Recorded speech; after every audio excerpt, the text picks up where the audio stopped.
Isang pangyayaring napakasakit, yung tipong parang ayoko nang balikan. Mga araw na maligaya pa tayo't nagagawa pa kita na halikan. Subalit ngayon, isa na lamang panaginip ang muli kitang makapiling. Mayakap makatabi ka hanggang sa iyong huling hininga. Di ko man lang nasabing mahal kita. Kung nasa ka man, hindi kita makakalimutan. Kahit na alam kong pagkatapos ito puro hinagpis at kalungkutan ang pagdadaan ako. Dahil sa di ko tanggap pa lahat ng mga naganap. Ganun pa man kahit na alam ko na wala ka na, di na ako maghahanap ng iba para palitan ka.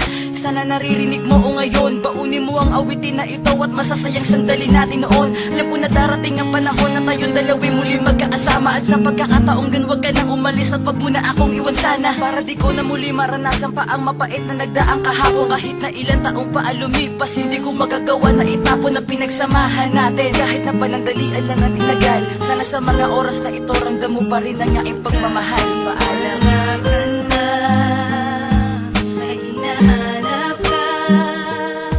Hindi ka maalis sa isipan ko. Ang mga yakap mo'y naaalala ko.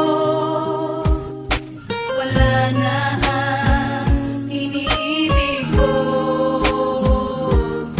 Papaano na lang kung ika'y mawala sa akin ang hindi ko inaasahan. Kung mangyari ang mga bagay na yon, siguradong hindi ko ito makakayanan. Pagkat ikaw lang ang tangay kong yaman, hindi ipagpapalit kailan pa man. At ikaw na siguro ang iibigin ng tapat at pangako tanging sa'yo lang. Ngunit nang aking malaman na meron ka na palang iniindang karamdaman, di na maaaring madugtungan pa ang iyong buhay. Paano ang pagmamahalan? At wala nang ibang iibigin ako kundi ikaw lamang ang aking mahal. Pagkat ikaw lang ang nais makasama hanggang tayo na nga ay maikasal. Sana ay magtagal at huwag mong biguin ang pagmamahal na sa'yo ko nilaan. Bakit nagawa mong ilihim sa akin ang lahat? Sana nagawa ng paraan tayo pang magkasama at puno ng ligaya. Sana ganyan na lagi ang matatamo na pagmamahal ko sa'yo. Iingatan kita, sana din ako nagbago. Sa tulad mo, alam mo naman na ikaw lang ang tanging nagpapasaya. Sa tuwing magkasama tayong dalawa, tinatanggal mo ang lungkot at kaba. Ngunit paano pa ba mangyayari ang bagay na yung kung sa'kin ika'y mawawala? Magtiwala ka lang na ikaw ang mahal, pagkat hindi ko magagawang iwanan ka. Hanap ka na.